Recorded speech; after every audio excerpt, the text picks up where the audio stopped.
All right, welcome back to Run.down Postgame show here on the Strickland YouTube channel, Strickland Twitter, and if you're listening to this today after Strickland Podcast Network, I am Sam. I'm joined by Tyrese. The Knicks lose their second straight game on this very weird road back-to-back situation here versus the Bulls, 139 to 126. Before we get into all of this, of course, though, BetOnline continues to be the world's most trusted betting platform and your number one source for online betting. From the earliest odds to in-game live betting, BetOnline provides you with all the action and the ability to watch the games as they happen with a large section of odds on everything from football, the NBA, and college basketball, NHL, and UFC. Head to BetOnline today and don't forget to use promo code BLEAV for your welcome bonus. That's BLEAV.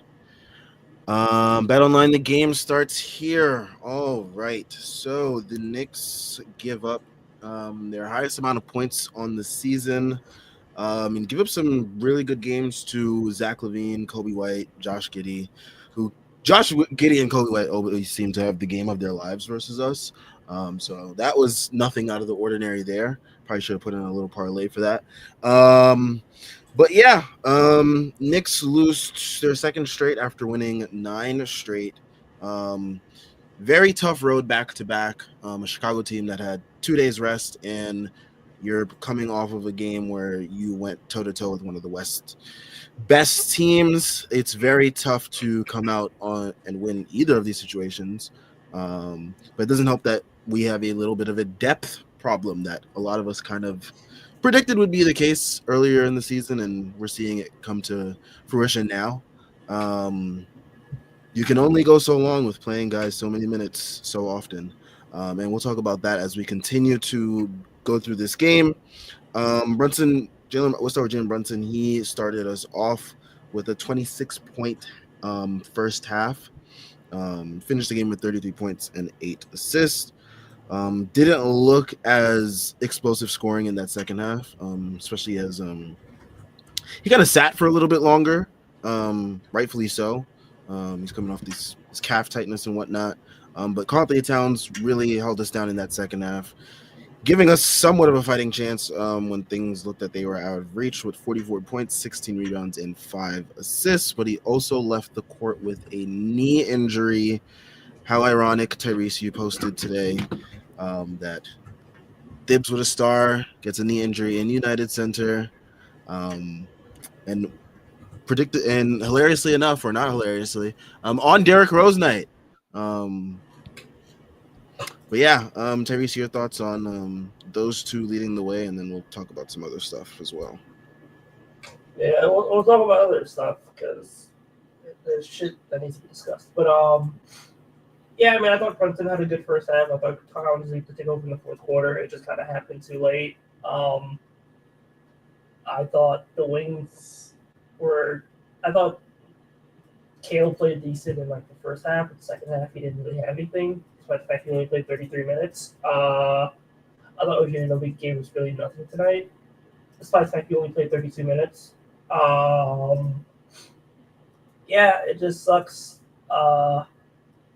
that we gave Precious 36 minutes. Oh, sorry, 26 minutes. I thought that would fix all the issues. Precious Achua, noted valuable role player around the league that totally was not signed in August and wasn't a decided trade candidate and basically would have been the minimum enough the Knicks wanted to trade him. But what do I know? You could kind of tell where I'm going with this soon. Yeah, but I mean, Cameron Payne in his 13 minutes played really well. I thought Landry Shamet 16 minutes were really good.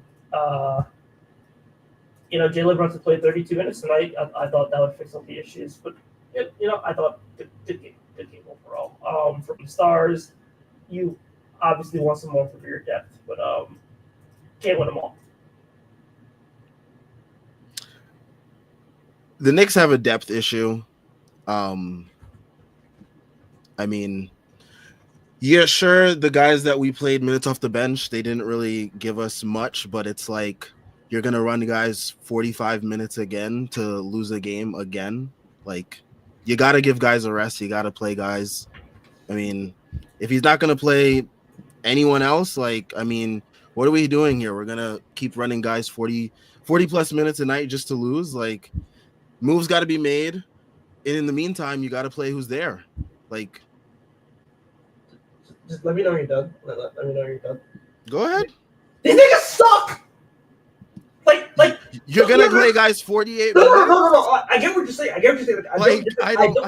don't disagree. get what's the solution I if don't the disagree. moves aren't going to be made right now. I Like, don't disagree. the team obviously is not going to make any trades right now, or else they would have.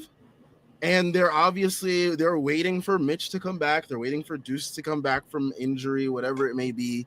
But in the meantime, guys got to play minutes. Like, you can't keep running guys. This team last year proved itself. Once we got to the playoffs, it proved why you don't keep running guys so many minutes throughout the year.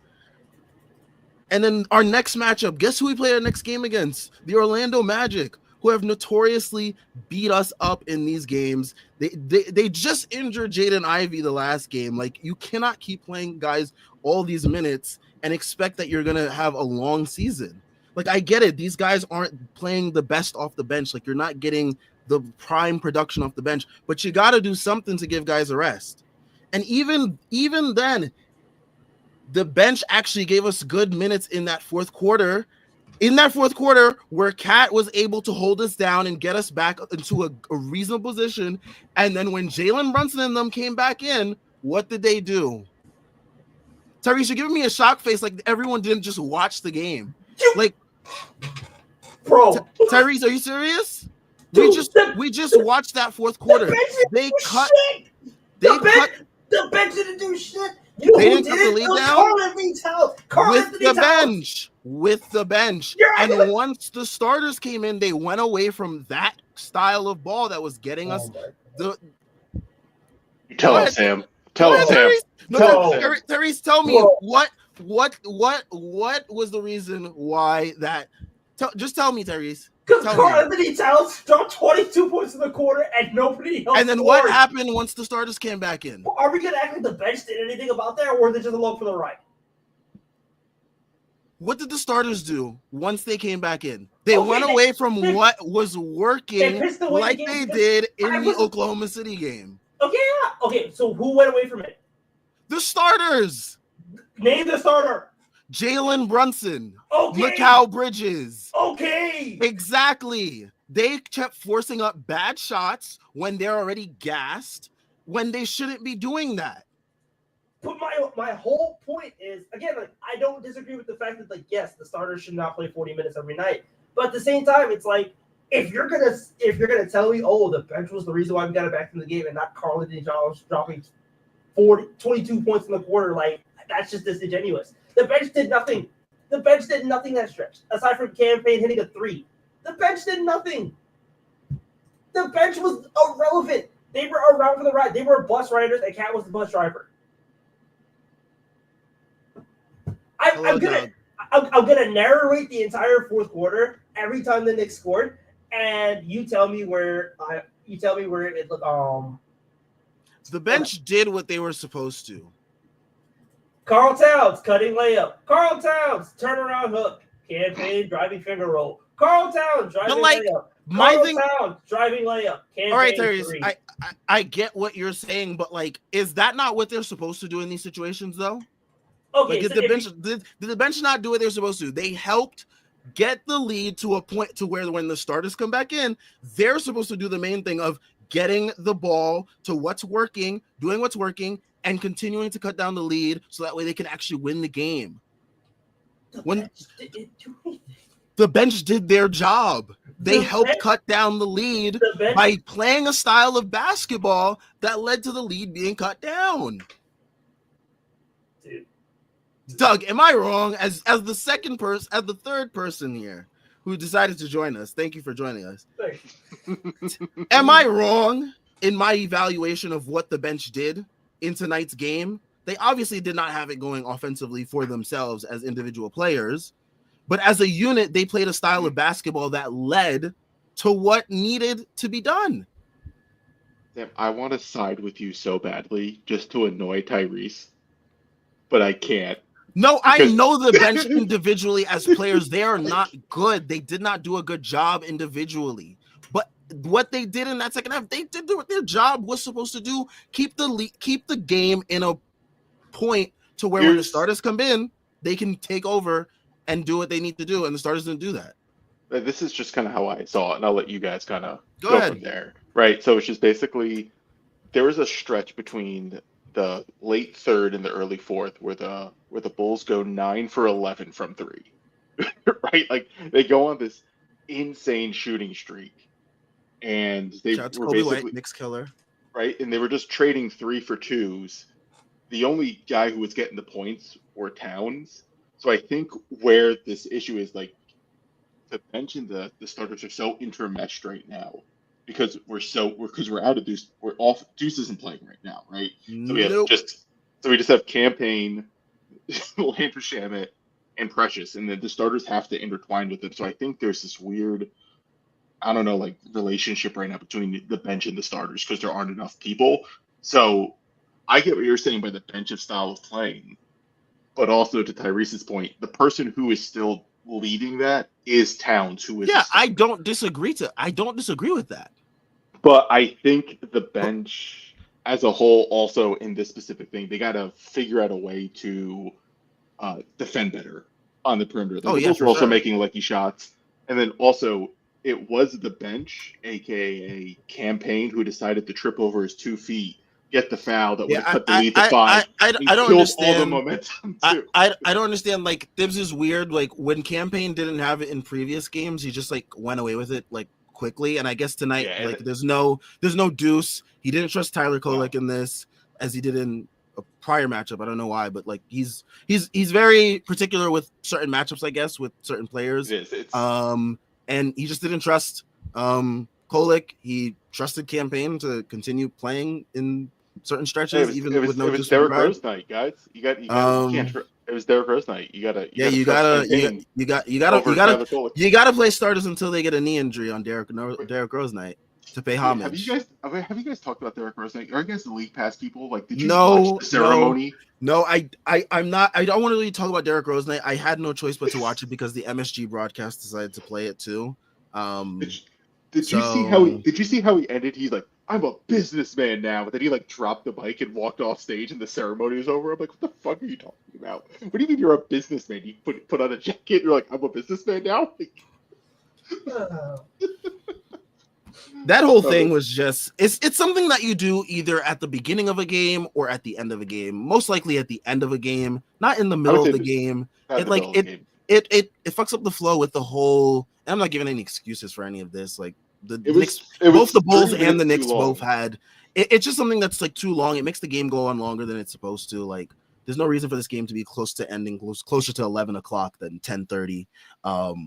But yeah, they wanted to do it in the middle of the game. We need to stop not caretaking. I forget the word I'm looking for. We need to stop allowing like flyover states to get the time in.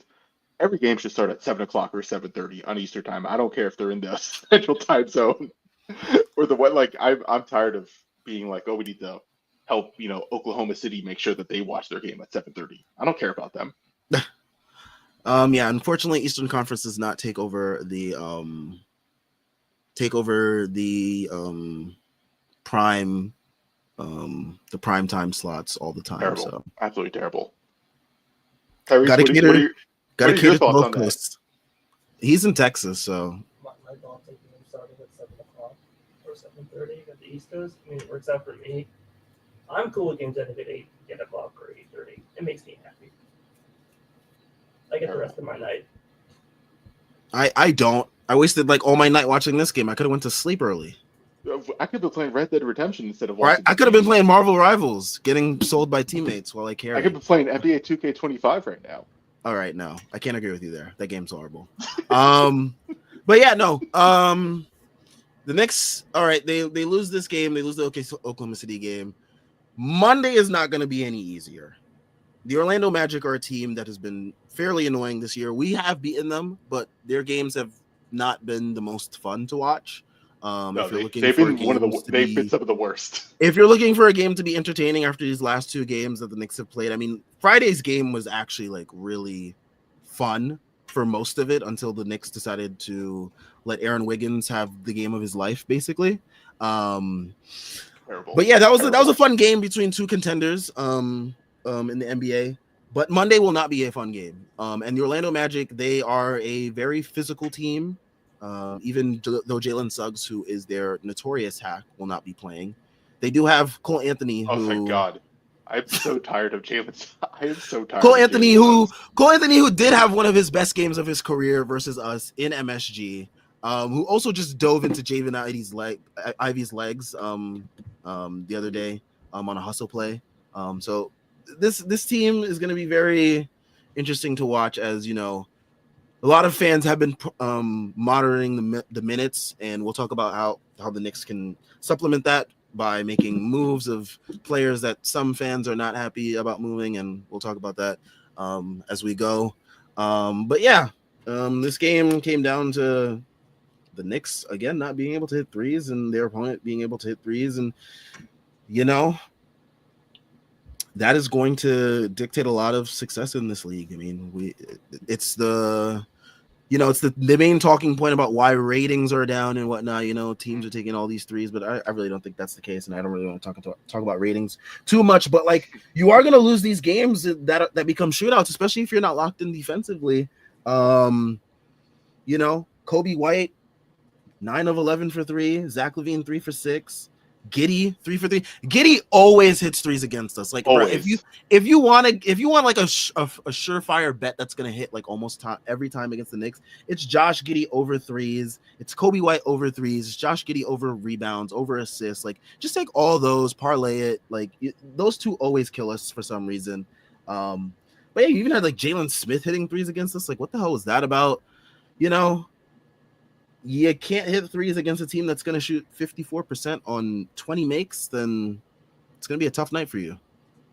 Someone has already made the comp that Josh Giddey looks like Mrs. Doubtfire, right? Like, I'm not originating that take. Haven't Right? seen Like, that before. right? Like, I look at him when he's watching the game. He looks like Robin Williams in the Mrs. Doubtfire makeup to me. Like, he looks like he has a mask on. No? Am I losing you guys on this? Yep, you're losing me. Damn. Haven't seen that take before. Damn, I'm getting crickets from you guys. This sucks. I just haven't seen that comparison before. But yeah. Let's. Oh no, he just looks like he has a mask. Like, he looks like he has a mask on. And he's like going to rob something. Like, he looks like one of those like Abe Lincoln masks or something like that. I don't know. That's fair. Yes, like a GTA mask from like the GTA pig mask that they use for like the heist. Yeah, something like that. I think he has a mask on. He looks like he has a mask on, basically. And Jalen Williams goggles are the worst. Yeah, like, why are you wearing like full on glasses, dude? Like, get a grip. Dude, like, it's like legit goggles. Like, get out of here. If you put on some Converse and some high top socks, I swear to God, he played in the 70s. All right, let's get to some comments. We do have some comments here, and then we'll also get into other stuff as well. Jordan Bub, Carl Towns tonight, 44.16 rebounds, 5 assists. The Knicks are 1-2 actually when Cat scores 40, so it's probably a good thing if he doesn't score 40 this year. Well, it's a good thing Tibbs old yelled at him today, so he's not going to be playing anymore. So he won't be scoring 40. Yeah, I did mention earlier Carl Towns did leave today's game with a knee injury. Yeah, I mean, he's been kind of dealing with this like knee thing. He had some knee scares earlier in the year, and then he also had the meniscus surgery, I believe, last year with the Timberwolves, where he was able to come back before the playoffs. So the knees are a bit of a concern for him. We'll see what happens as a result of that. But yeah, I mean, I assume he won't play in the Magic game. So yeah, we'll see how the team does in that instance as well, because Cat has been basically like an MVP level player for us this year. And maybe against the Magic it won't matter that much, but yeah, we'll see. Yeah, I mean, I thought he played beautifully. I thought he took over that fourth quarter. I thought, like, that's the kind of performance that you like trade everything for, and the way that he played. I thought defensively he actually did pretty well, like, as well. Like, I didn't think he got like too slackable defensively. Even though Newsweek is a tough cover, but like, yeah, like Carl Towns giving him like 14 4, 16 and 5. Like, doesn't feel like it's out of the ordinary for him. He's just been playing really high level basketball, and hopefully the knee injury is not serious and he can play maybe like I don't get injured like that might take like a week. So Yeah. Doug, what the hell?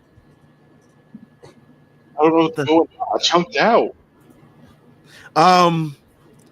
Yeah, I think that knee injury is probably going to keep him out for a bit. The Knicks have been cautious with injuries this year, especially with like Deuce. They've been like super cautious with him, so I assume they'd even be more cautious with Cat. The way that they were feeding Cat in that in the second half was like the way that you kind of wish they were feeding him in that Oklahoma City game. I wasn't on for the post game. And I like kind of mentally checked out, especially when like Aaron Wiggins started hitting all those threes. Yeah, I also was sucks. dealing with like a stomach virus too yesterday, so that's fun. I heard RJ Barrett. Working with children, you'll always catch something working with kids. But yeah, no. The way that they fed him in the second half, I wish they fed him in the Oklahoma City game, just because I feel like I felt like he could have done so much better in that matchup in the Oklahoma City game. I feel like they just didn't beat him enough. He had like Jalen Williams on him a bunch.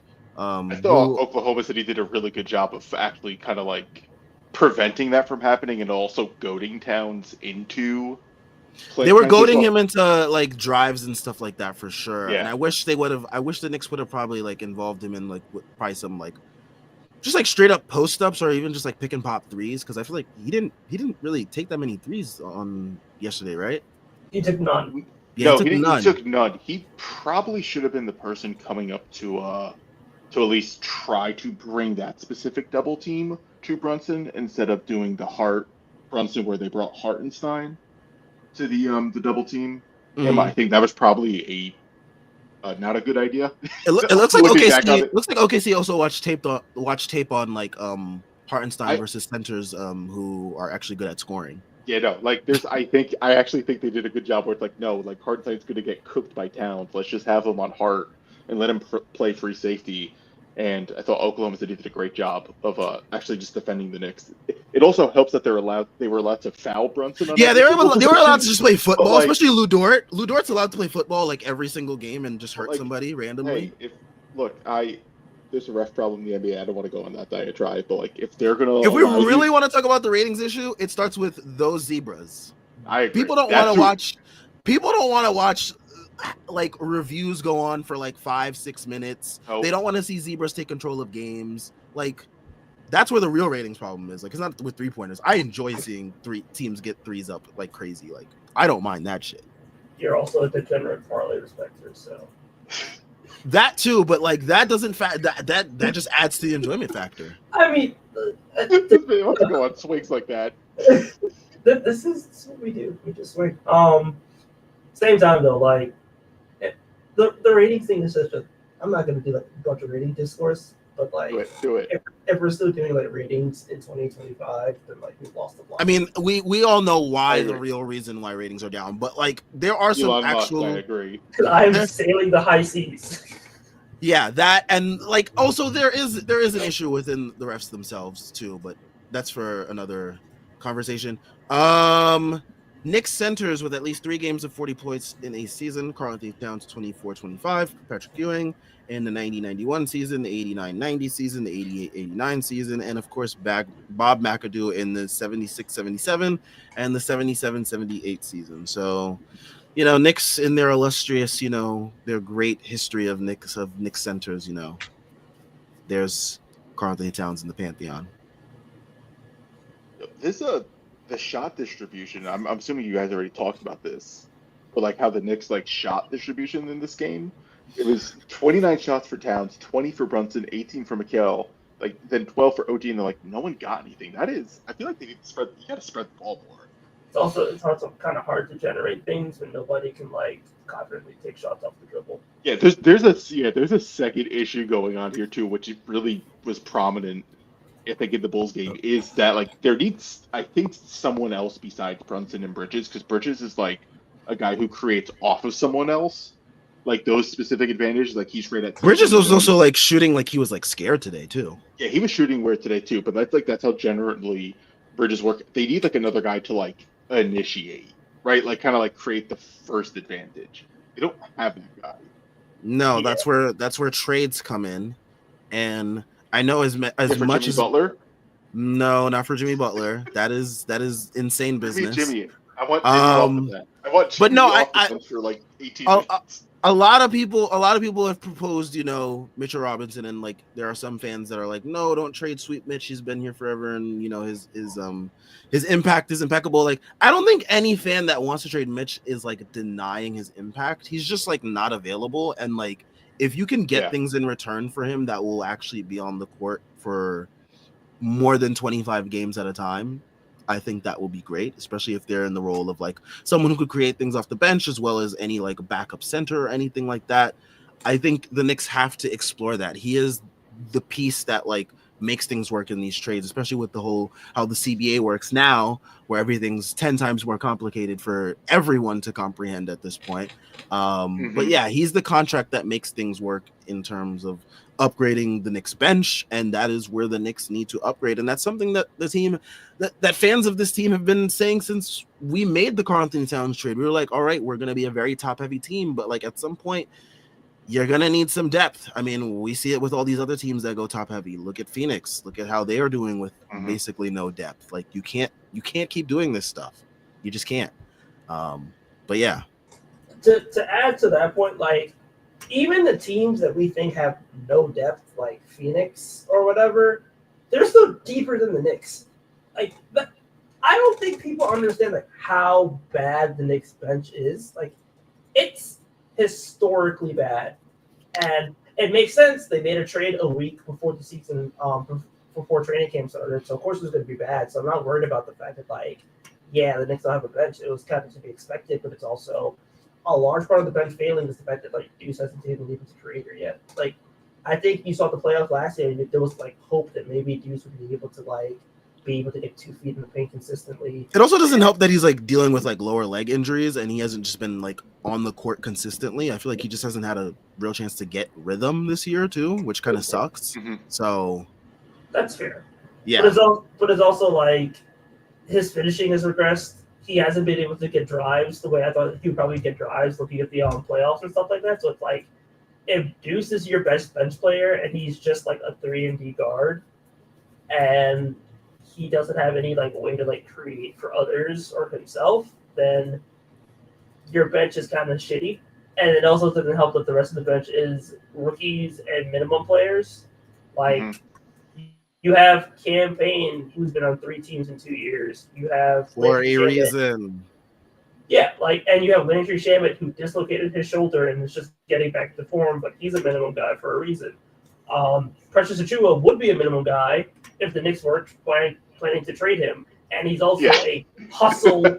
He's a hustle and defense guy, and that's great. But it's like he can't score and he can't put the ball in the hole, and he's also really, really bad at being efficient. Like he sucks around the rim. He has bad hands. He can't shoot. So it's like when he's getting cooked, the way he was getting cooked tonight, because every time they put Precious Achiuwa in the action, Zach LaVine would say, "May I have this dance?" and he would take him to fucking school. Yeah, Precious isn't really the best in like these perimeter-based teams, especially teams that like can space out like 5 out, basically what the Bulls were able to do at all times tonight with both Jalen Smith and Vucevic. It's like that's not the matchup for him. Yeah. So like he's much better as the lone center. Like when Precious gets to play as the center and he's the lone big next to Achiuwa, it works really well. When he plays next to Towns, it doesn't work, and the net rating reflects that because I'm pretty sure the net rating is negative with him and Towns on the court, which is again kind of an issue of the fact that like the Knicks don't have any wing depth, so he's having to play the 4, which he does not excel at, instead of playing the 5, where he's much more built for. Like Precious Achiuwa is a 5, he's not a 4, but he's only playing the 4 because he doesn't have a choice. And Tibbs is trying to get minutes out of the bench, so he's trying to play Achiuwa more, but he can't do it because Achiuwa can't do anything with the ball in his hands offensively. It's just not a good combination of bench players right now, and granted, I understand people are like, well, play Kolek and play Dottie, and it's like, historically speaking, rookies don't play on championship contender teams, and they're not effective on championship contender teams. Like, you're looking at Christian Braun and Derek Lively, and aside from that, you're like, the historical precedent for, like, championship caliber teams playing rookies is, like, 0. For the to the Deuce point, I will say I think the lower leg injuries kind of like cooked his like confidence in driving in a way. Like I just feel like he probably isn't as confident as he was because he was driving a whole bunch, especially like to end last season and even in the playoffs. Like he looked very confident in his drive. So like I think it might be an injury thing with him. That's why we just see like he constantly is just taking like jumpers this year, like just straight jumpers, and like that just wasn't his thing, especially as he's got more comfortable and confident in playing last year. So I think there is something to the injuries there. To the other points with the rookies, I mean, I've liked what I've seen from Pacome in his limited minutes. It's better than what some other players have given us in their time on the court. So I wouldn't mind giving him like 10 minutes stint, especially depending on like a matchup. Like I think it depends on matchups. Like that's the thing with Thibs. Like Thibs isn't as fluid on matchups in terms of like who he's gonna bring in off the bench to see like, hey, like let's see if this guy has it against this team. Like especially against like bad teams, I feel like you can get away with playing certain guys off the bench a little bit more. So I don't know, Doug. What do you think about that? And just our whole bench. I don't think the Knicks are wired as an entire organization to do that exactly that way, to be like, oh, let's just play Pacome against the Bulls because the Bulls suck, right? They're not wired that way, and there's nothing you could change. The Deuce thing is interesting because even if it is a lower injury thing, or even if we have to wait another year for Deuce to kind of come around, there still is that issue that Tyrese is bringing up, right? Because like if as good as Deuce has been, if he's not providing that little extra thing that you kind of need him to be like a 6-man of the year type guy, the Knicks need to find it somewhere. And that's what he looked like before the first injury. And he might be that guy, and it may take a little longer, but it doesn't mean that like there's still the issue in the immediate. And I think that's the kind of the concern is like you can wait for Deuce, I guess, if you want to, but I think you're running a risk, especially if the goal is like championship. Right, like the margins are so small, and I don't think this year necessarily it's championship or bust for this team.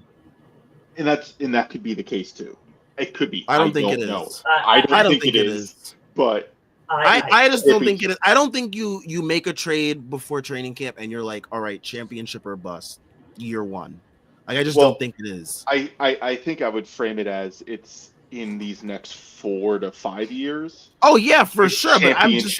But it's championship. Like it's kind of like this is their window. This is their window. Yes, for sure. I understand that. So but I think the wiring is. I don't think that they should. I don't think that they should approach year one as like all chips in, championship or bust. That's fine. I think they are. I think they are. They are. They might be, but I don't agree with that. I just don't think they should do that. I mean, I don't know how you consider they're all in when they just traded out 5 picks, Julius Randle, Dante DiVincenzo. I mean, like as in like all in as like getting rid of like Deuce and Mitch and just all of that in year one, like that. I mean, what are you waiting for? I'm not trading Deuce because he's literally right now your only good bench player. I would trade him for a better bench player. Okay, but you need. Okay, so who is that guy? Sexton. You want to trade him for Colin Sexton? I traded for Colin Sexton. Him and Mitch today. Okay, but so I'm gonna entertain this just for thinking this out. You trade those two. You upgrade for Sexton. You still have 2 other bench positions you actually need to fill in. This was the discourse conversation this morning. Right. That's what I'm asking, right? Like I'm following you on this, right? Because if you want to say Colin Sexton right now is a better player than Deuce McBride coming off the bench, specifically with the Knicks looking for, I'm fine with that take, right? Like, sure. And you need to get Mitch and Deuce to get that guy. I still think that there's still something missing. vacuum that gets created. Because you need Mitch. You need to figure out a way to turn Mitch into someone who's actually good without actually giving up McBride right now. The problem is like get that good player, then you could trade McBride for Sexton and stuff. Then sure. I think you need someone else in there to solidify because the next best guy off the bench is Precious Achiuwa, who we just said is. And that's why I'm of the mindset of like you just don't push in everything right now because like you still have these things that are gonna develop. Okay, so like if the idea is like you're not pushing anything in right now, then like this bench is gonna suck all season. Like there's no. It's going to be battle year, and So it's not like going to it is not going to show up in the playoffs, right? Like you'll get by with Shamit and Payne for the entire year in terms of like making it to the playoffs and filling up minutes and soaking it up like that. I mean, I there's a don't reason think it's going to go why well it's not going to go well in the playoffs. there's a reason why Payne was like Nick Nurse used him as like, oh my God, someone please just like give us something desperately last year in the playoffs. Like I totally understand that mindset, but it's like what Doug said, it's like you trade Deuce to get Sexton, then you're just left with, all right, like what are we doing here with the rest of this? You're left with Colin Sexton, Landry Shamet, and Precious. Again, and you're stuck with like the same problem, just like a little bit better version. If that's what you're taking. I would not say it's a little bit, but I think again Sexton has his warts. But Sexton can get 2 feet into the thing consistently, and also is another ball handler, which his team desperately needs. Like I think if you also has a lot of turnovers, but yes, I understand. I agree with the premise of what you're saying, but like I also think there's a world where it's like if you get Sexton at the very least, like you can still go into next year with Sexton, and then you could also reevaluate what other needs you need. It's not just for a this year thing; it's for a this year and down the line. But then it's like, but at that point, it's like, what do you have to move after that? I mean, again, like. You're talking about moving things, but also like Mitch's contract goes down next season and Deuce's contract goes down next season. So the ability of salary that you have to trade goes down. So if you're going to move those guys, you have to move them now. Well, they got to. I think they have to move Mitch now. Yeah, I'm of that mindset. I rather move Mitch first than Deuce, because like if you can somehow get value for Mitch to bring in that extra depth. Sam, here's the problem. There's no value for Mitch. I know. Right? The problem is Deuce. There's value for Deuce. That's the problem is that Mitch is just salary filler at this point. No one's going to take him on. I've been hoping and praying that the Pelicans are dumb enough to give Herb Jones to us for Mitchell Robinson to bring Mitch home. They're not that stupid. But they're not that stupid. I'm still willing it into existence. I still have until February 15th to will this into existence. But like, it's not happening. So like, Mitch is the salary filler. So it's like, who wants Precious's expiring contract? Probably no one, right? And then you're left kind of you're replacing like a 2-for-1. The Knicks are I think they're in a predicament, or the predicament that a lot of contenders are in these days. Like, with the new CBA, it's very hard to do things. Yeah, so like you have to wait for these rookies to like, they're banking on the rookies to grow. Kolek is probably coming sooner rather than later, but it may not be until like next year or 2 years, right? Like year 3, right? Like Kolek's not going to be there yet. Pacome, I think, is just like truly like a long-term gamble. Like if they can hit, great. And Huckporty is is like a Moneyball type center. Like maybe they could turn him into like Jericho Sims, where like he can fill in for like very brief moments of doing one thing elite. But no, I think Kolek, they need Kolek to hurry up, but I don't think that's going to be anytime soon. Nah. Yeah, like he's 6'1", 195 and frail.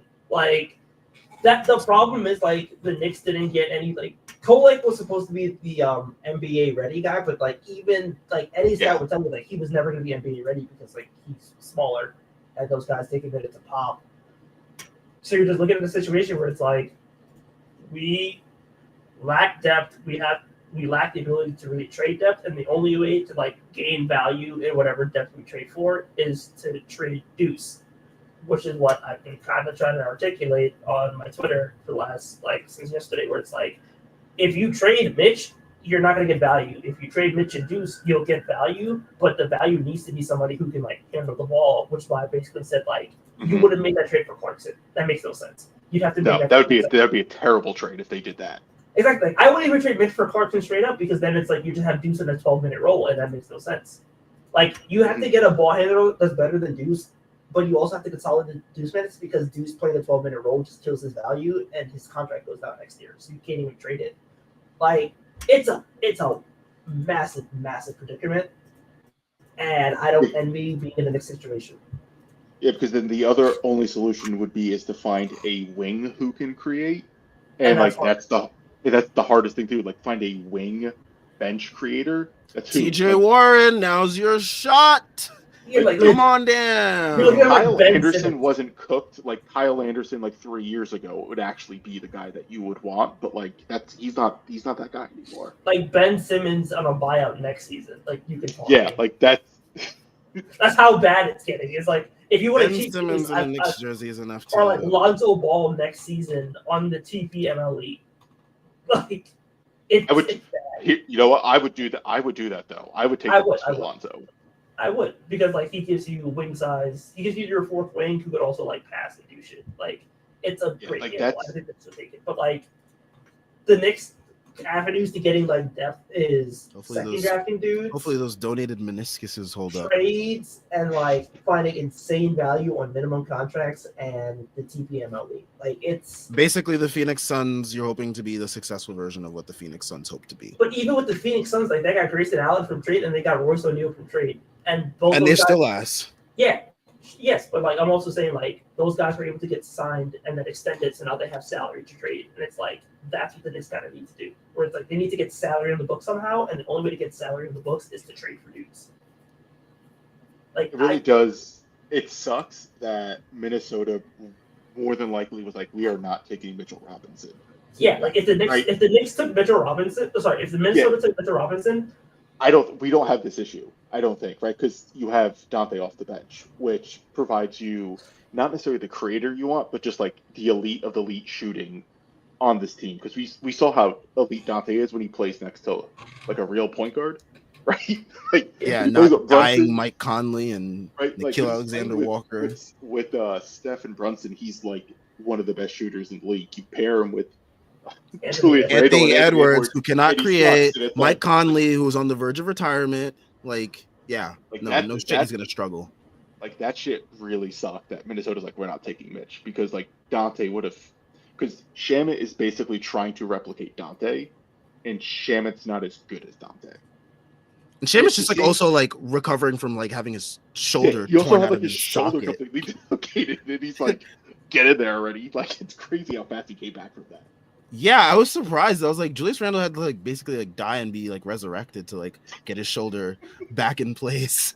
This guy came back in like 3.5 months. Like, what the hell? But yeah, let's get to some more comments we'd have here. Shout out to Jordan Bub.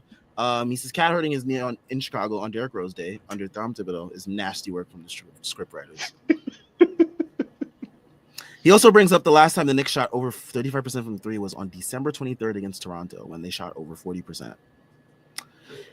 Yeah, it's a nasty slump that the team is in. I mean, they were able to continue that win streak. I mean, granted, it was against some not the best of the best competition, but it really showed when Aaron Wiggins was the phantom that pulled up to the Chrysler of the Knicks. But that Aaron Wiggins really fucked things up because like the Knicks they win that game if Aaron Wiggins like doesn't go nuclear.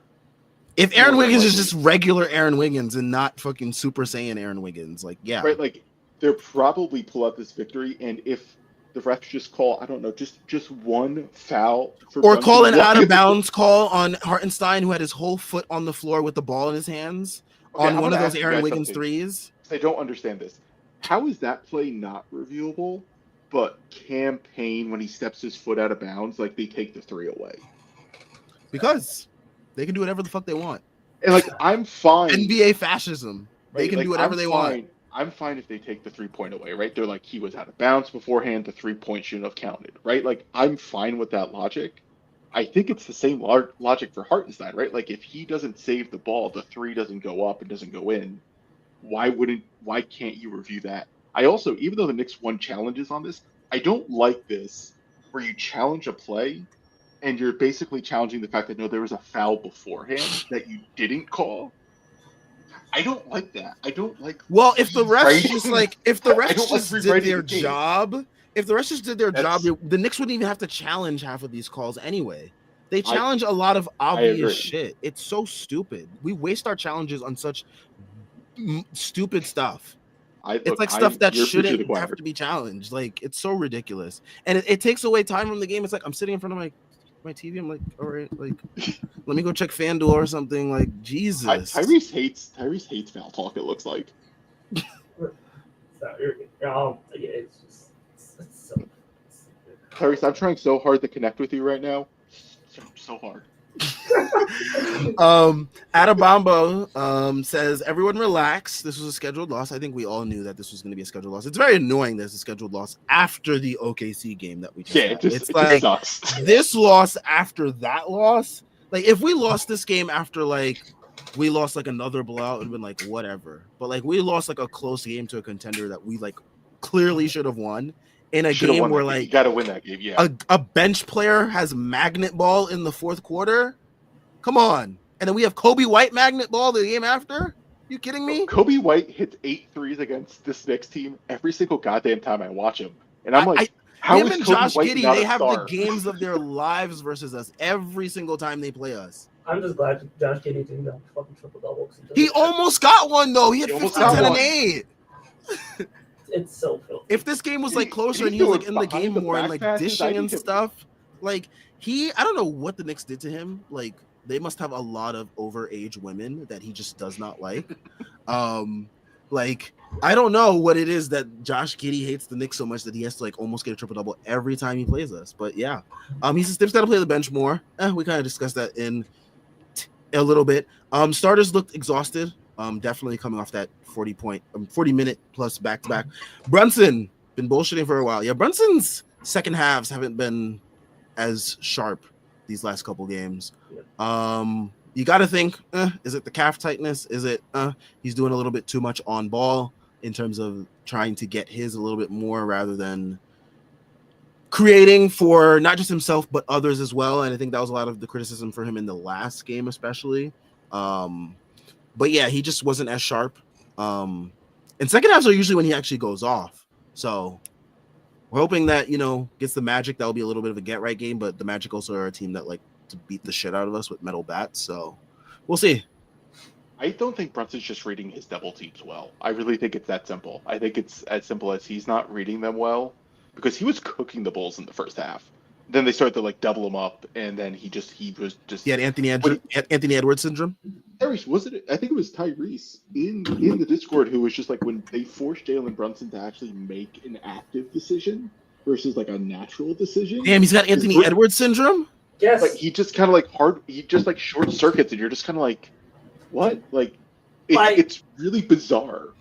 The thing to beat Brunson the last 3 years has been play him face up. Like, play him 94 feet and ball pressure him, and then he's just going to try to hero ball him, which is ironically, the only time he didn't do that, was the first year where Julius Randle would legitimately stand on the block with his hand up for, 10 seconds, and he would throw him the ball, and Brunson had no fucking choice because Julius would take the entire play. The fact that this problem has, really started to reoccur since Julius has been out, and Cat, despite the fact he's a better player than Julius, is not gonna do that. Because he's much more of a passive, not passive player, but he's more of a. Come on, guys! He'll get his in the flow of things instead of just demanding the ball outright. He's a play finisher. Towns finishes plays and Jalen Brunson creates plays. That's why the two are so perfect for one another. Mm-hmm. Yeah, the problem is you need someone else to be get me the fucking ball. You're the. There's no one on this team that's gonna do that. It's Jalen Brunson's team. There's no one else who does that. Exactly. Julius Randle legitimately was the only one who would do that because he legitimately would blow. Well, he was there first, and Julius's mentality is that. Exactly. Which is actually a correct mentality to have. The problem is Julius Randle isn't the guy who should have that. Have that mentality, exactly. Cat should have 55% of that mentality. Cat, I don't know if Towns needs to do it or someone in maybe the organization needs to say this for him, but Towns needs to go on a meditation retreat and just accept the fact that he's actually not getting the calls from the refs. He needs to just stop. They're not doing it. They're not entertaining. He gets the worst whistle ever too. He does, and I know he does. The problem is they're not doing it. He needs to. At some point he needs to. I wonder if they explained to him the same thing that they explained to Julius that one time. That I remember, Julius had this quote, the refs told him he's so big or whatever it is, and that's why he's so big. Pause. He's so big. Pause, and that's why they don't call fouls. Karl Anthony Towns are so big. So I wonder if that's the reason why, if they tell Cat that they're Cat, you're just you're too big. Pause. And like that's why we just don't call fouls. No, that's what they're doing, right? That is exactly what's happening. Towns is literally just physically overpowering everyone. All smaller guys are just getting pounded by him. Okay. Really Okay. hard. Now you're trying way too hard.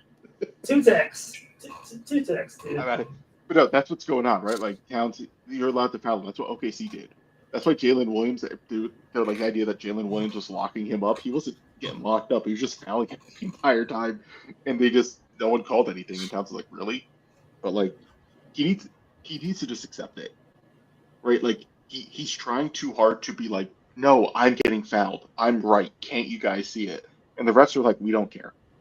Like we don't care. Stop. Because he's like, that's a foul. Did you hear the audio during the game? He was complaining on a call. Like during the game, goes, why did you call that a foul? How is that not a foul? Like the audio picks it up. He's so loud about it. Yeah, no, he really is. Carl. Foul. Every time it cracks me up, and I'm just like that. Like you need to. Ref.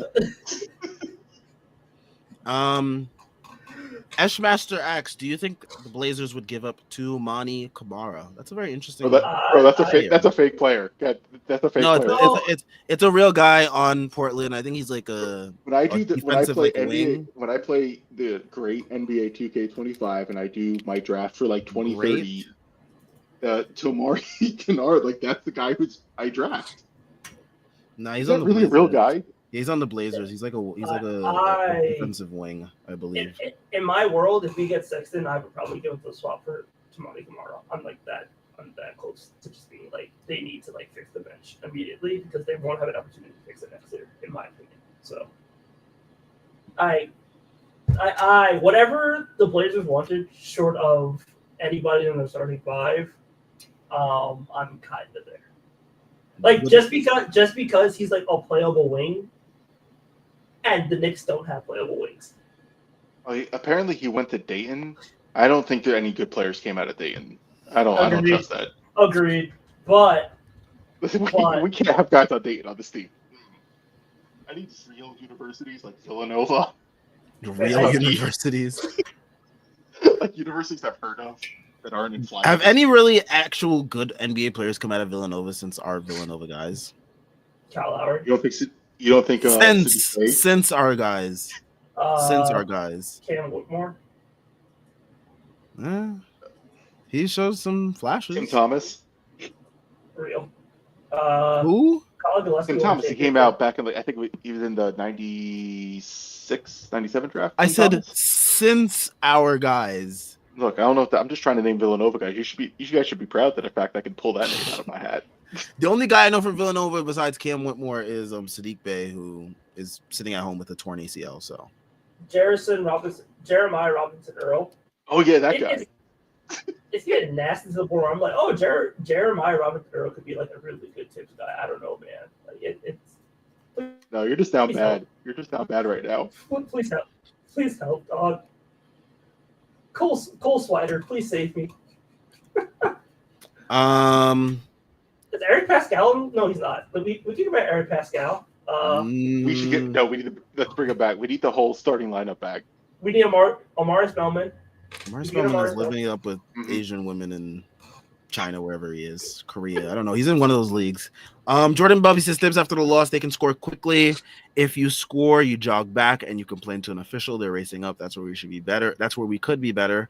I knew this would be as much of a mental challenge as physical. We just went through pretty tough stretch, 5-6 on the road. Thoughts on his comments? Yeah, this team has been pretty good on the road. So I won't necessarily give that excuse because I know it is hard to play on the road, but this Knicks team has been pretty good on the road. So that really hasn't been that much of a complication for them. But I will say this back-to-back is definitely tough, facing a contender. And then coming to play this young team on Derrick Rose night, all this hoopla, and the Bulls do get up a ton of threes. So you have to be up for the challenge. After you have to I could imagine the Knicks having to mentally recover from that OKC game against a team that you're like, man, we could end up seeing these guys in June if things all roll right. To all right, let's try to get this game against this Bulls team that's going to be running up and down the court at full fucking speed all night. Like, so it is tough. I could imagine, but they get paid millions of dollars, so that way it's easier for them. And I get to put $5 on a bet for them to just actually do their fucking jobs, and they can't. You You just guys give me thought $5. Why don't you just give me $5? no. You're losing it anyway. Just give me No, $5. there's no potential for a return on investment with the $5 I give you. With a bet, there's potential for a return on investment.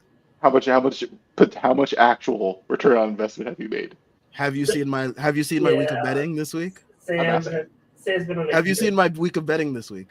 Clearly not. I don't care. Do you think I care about? I've made almost $4,000 on betting. Do you think this I wake week. up in like the morning? No, I don't think you do. I don't think you do. You just asked me that question in the wrong time. Betting. No, I just posted on my social media, so I figured that. What did you do? Did you win? I've won a lot. Yes. Oh hell yeah! There we go, baby. Yeah, so that's what I'm saying. That's what I'm saying. The potential for return on investment for the $5 I give a sports book is more than $5 on return investment that I give you. I agree, because that would be going to drugs. So you are correct, sir. All right. Anyways, your thoughts on this comment? He's right. Yeah. Like, it just sucks that he's got, like, I don't want to say he's singling out Towns or Hart, but like if you're talking about like those two are the biggest ones that keep complaining about fouls. You can simply hear one of those two in the broadcast at all times, and it usually sounds like a Dominican going "Que lo que," or every time he's like foul. He does it like he's entering stage for like a production of some sort of like local show. Like that's how he comes in and just flails his arms, and he's just everywhere, and he's so like incensed, and he's just so. He looks like he's entering stage left to like a production of Grease, and he's just like letting it be known, like oh my god. And then like Hart doesn't even complain to refs. He complains to Bright, Mike and Alan now, which is funny. Well, he did that now after he got the tech from telling Ben Taylor to wake up the last game. So no, he was telling himself to wake up, not Ben Taylor. I feel like that's an excuse because I definitely think that he was telling Ben Taylor to wake up, because I've definitely seen some players tell the refs to wake up before. Shout out to Trey Young. I would the never wake up eyes. I would never call Josh Hart a liar. Yeah, sure, we can call him a great storyteller for some. I would agree. He tells a good story. Man, a father, God-fearing man, and he would never lie about talking. He would never lie. Him going to Breen and Allen being like, "This is what I would told him." Was so insane. Josh and announcers do that. Okay. The funny part was, I feel like I would probably do the same thing though. I would be like, "Yeah, it makes so much sense." Like I didn't do it. They're right there. I would tell them. He also didn't use hit a shot tonight. You know what? That's cool. I can look at that. That's cool. HB Greg says a wing who can create. Talking about our earlier conversations. There we go, baby. LeBron James, you are a Knick. Is Cam Reddish available? Whoa! Let's not go down paths to hell. We should get the pick back that we traded and Cam Reddish for Josh Hart. Honestly, yeah. Let's reverse the trade. No, let's not give back Josh Hart. Are you crazy? Oh, come on. Listen, man, Cam Reddish can cook off the bench. All right. We need a bench creator. HB Greg also says that the Cavs built their bench over the last few years, so we have to do the same. Yeah, like the bench is at year 0, but the problem is like the Cavs rebuilding their bench was like a bunch of like Dean Wade was there for like a minute. Caris LeVert's been there. They wanted to trade Caris LeVert for like 6 years. They just couldn't do it. They wanted to trade Caris LeVert, but most of their other benches like either guys that they like picked up in like the second round, or even like some undrafted guys and stuff like that too. So like Isaac Okoro, like they wanted to trade him, they couldn't. They didn't even want to sign him. They kind of signed him because they had no choice. They waited until the last. Like that was Woj's last scoop. Isaac Okoro, which is nasty. Like Ty Jerome was like a weird ass dude that they got him over. Like he had a heater for like a month, but now he's like falling off the face of the fucking earth. Like bench units are just so weird because like they take like they're volatile. They're also very volatile. They're volatile, and it's like a multi-year process where like you're trying to actively rebuild the bench. Like, look at like the Celtics bench. Like the Celtics bench went from like Peyton Pritchard being like not get, like you got no minutes, and then it was like Malcolm Brogdon, and then like they got rid of Brogdon, and then like Peyton Pritchard got like a bigger role, but it was still like kind of weird. And now it's like their bench is like getting more and more solid, and like even then they have like guys like Jordan Walsh who they don't play, and like JD Davis who they don't play, and like Sam Hauser was like a drafted dude that they took a chance on, and like they built him up through like 4 years of development. Like a lot of these guys that like come in like out of nowhere, quote unquote, for like bench units. Like not everybody can be the Heat, because that's legitimately a seance that they conduct in the building. But like developing bench units takes a while. The problem is like the Knicks don't have assets, and I mean the Celtics bench lately has just been like Luke Cornett, Peyton Pritchard, and Sam Hauser. Yeah, like and also like Al Horford, whenever Porzingis is healthy, which is like never. Yeah, but like their bench is like their bench looks like the KKK basically. Yeah, like the KKK and a Dominican.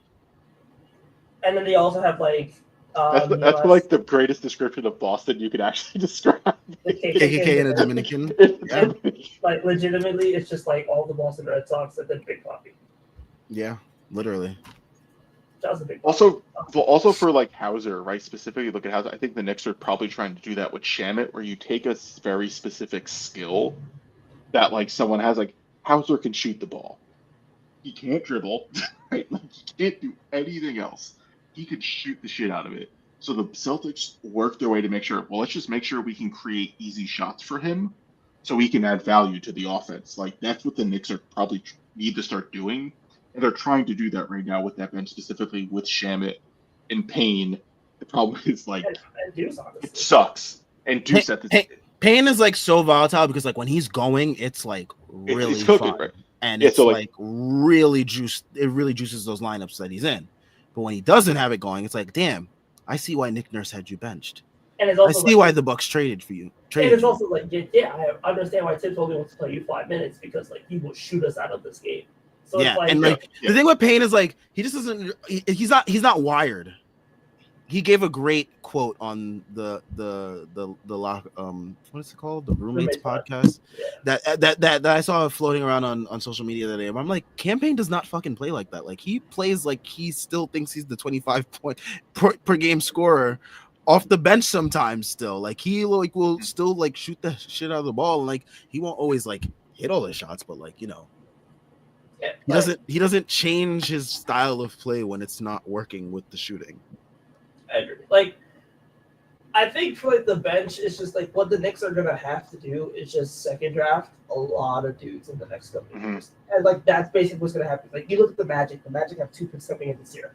They're not keeping everybody. Like they're probably gonna be like letting go of some dudes. You look at OKC. OKC clearly is not gonna keep everybody. The Knicks are going to be able to find value from like teams that just have a bunch of young guys who they're not playing, and they're going to be able to like develop those guys on their team, similar to how they tried to do it with Cam Reddish, where it's like, oh, we'll put Cam Reddish in a different environment, and to Tibbs' credit, he still played the best basketball of his career. That's still the craziest thing about all of it. But the camera stuff is funny because Tibbs was like, just do this, and you'll have a role in the NBA. And then there was he wasn't happy about it. And Cameron's just like, well, one game's like, well, I'm going to shoot, hezzy pull-up middies, and I'm going to stop playing defense. And Tibbs is like, no. No, know your role. Precious technically falls into the second draft type of guy, and the Knicks have gotten some value out of him, but we're starting to see, I think specifically what it is he's a hustle 5. Right, like that's where his value is. It's just like he's grabbing rebounds, he's blocking shots, he's running the floor, and he's finishing in transition. He'll set them screens. Like I want like Shooter Achua to like show up. I don't know if that's actually ever going to exist. Like if he can be PJ Tucker as a fucking 6'8" center, I'd be so happy. Yeah, like that would be great. So like Precious falls into that. So hopefully he'll start playing better because like when he first came in the OG trade, like Precious was not good. Like he was not playing well. He built himself up. So I'm gonna give him the benefit of that this year. But he is a second draft guy. And when it comes to second draft guys, like there only is a finite window for their value of like how good they actually are going to be on the court. Like we can't always guarantee that like Precious is going to like continue like a linear growth type thing with second draft guys because they're second draft guys for a reason. Yeah, like the Knicks are just going to take a punt. Like what you're going to see in the next year, maybe year or 2 years is like the Knicks are going to take a bunch of like swings of dudes. Like, and you're going to be like, wait, what the fuck? Why are you doing this? But it's also like they kind of need to because they don't have a choice. Well, I also think that's where the league is going because so many teams have consolidated first round picks. Yes. And they literally can't sign, and they like there's no room for them to sign. Shout out CJ McCollum, man, just like ruining our league. Like, it's not even a senior thing. It's just like the talent of the league is so high. Yeah, well, I think that's why we're gonna probably head towards an expansion. Right, the Pelicans have a shit ton of first round picks. The Oklahoma City Thunder have a bunch of first round picks. These guys aren't all making. They're not staying on the team. They're not all. Oh yeah, no. OKC is definitely right. Like these guys are unfortunately like not going to be able. They're not going to resign. Like a lot of guys are going to be Brooklyn Nets. A lot of guys are going to be Brooklyn Nets. Going to happen. I don't even think so because Brooklyn has 4 picks this year. Yeah, no, but I think like in terms of like trading, like when like their actual good players that they have right now, like they're obviously going to get traded out for either more picks or younger players. So that's what I meant by the whole like with OKC, like they're in the running for Cam Johnson. So like I think they'll end up trading like picks or young players that they're probably not going to use for Cam Johnson. Like if that's the case. So I would keep an eye on that in the next couple of years, though, how that's going to work out with. There's so many, like you can't have so many young guys. We saw that in Houston. We're kind of seeing that in Houston, right? The idea of that, like, yeah, I mean, they're going to end up. They're going to players. Consolidate. We're seeing that, and then also like Oklahoma City is going to at some point like have to pay these. Like certain guys are going to have to go. Like it's going to happen. And I think Aaron Wiggins, no, he just got extended. He won't be. He got extended, and his extension goes down. So does fucking Isaiah Jones. Like, and they're probably doing it to guys like Ousmane Dang and shit like that, and like Nikola Topic because he hasn't fucking played a second for them. Like, and they have 4 picks this year. Yeah. And they have 14 guaranteed spots for next season. Like, they don't have room for people. Like, yeah, no, they're definitely getting rid of those picks. It's going to be how they do it. And the Knicks bet has basically been like, okay, we notice around the league, like we feel comfortable trading our picks because other guys are just going to have to drop off, and they're going to need roster spots, and we can take advantage of those roster spots. So and they've done well in the second round too, where they're like, fine, we'll just take a gamble on a second round guy, and then also pick someone else, and they've been actually good with second round guys getting value out of them. And if you're the Knicks, you're looking at like a ton of these guys, a ton of these teams with like picks, and you're like, okay, we'll give you like a swap for like your first round pick. That's where the Knicks are going to start making their hay, where it's like, oh, we have these swaps. We have like a 2026 swap. I would not be surprised if the Knicks traded their 2026 swap to get into the first round this year, just to like get a dude with a 4-year contract, because the Knicks just need salary and 4-year contracts. Like that's what they need. So this is the nerd shit where like I'm like, oh, this is how we can like maneuver so that me and Doug will like do a podcast on this at some point, and like it'll be like a 3-hour just ramble. But yeah, like this is where the Knicks are going to be able to build their bench, where it's like they're just going to take a bunch of like lottery slot guys, and maybe somebody will hit, and they're gonna phase out Mitch. They're gonna maybe look at dudes that's like looking at him in value, and they're gonna like have to rebuild the bench. But just aside from the core 5 of the starting lineup, like do not get attached to anybody on this roster.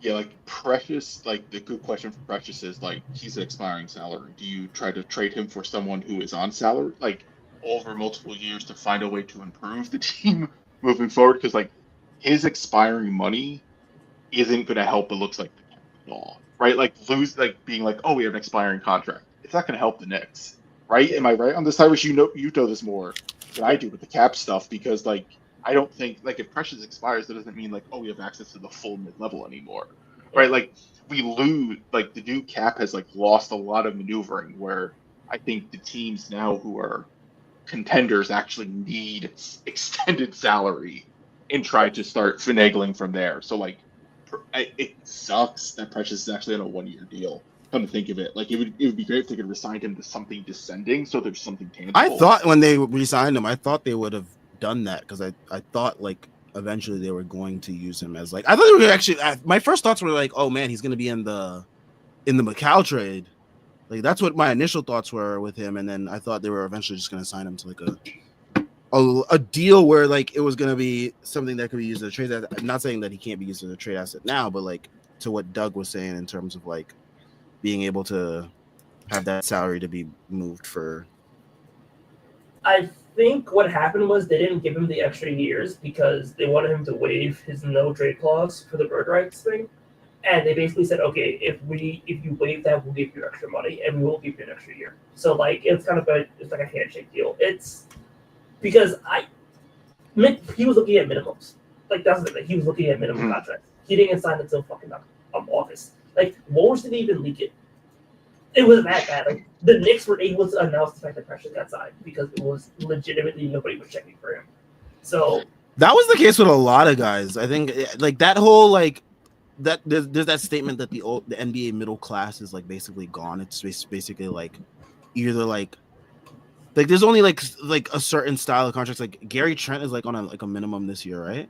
Like there's a lot of guys that like just like ended up on minimums that probably wouldn't have been on minimums in like years prior or something like that. Like I don't think the NBA middle class is gone. I think the NBA sub max level player middle class is gone. Like Julius Randle got fucked in the CBA because nobody's paying him. Someone like exactly he's accepting that option. Like Jamal Murray, like that contract is toxic. He's touching that.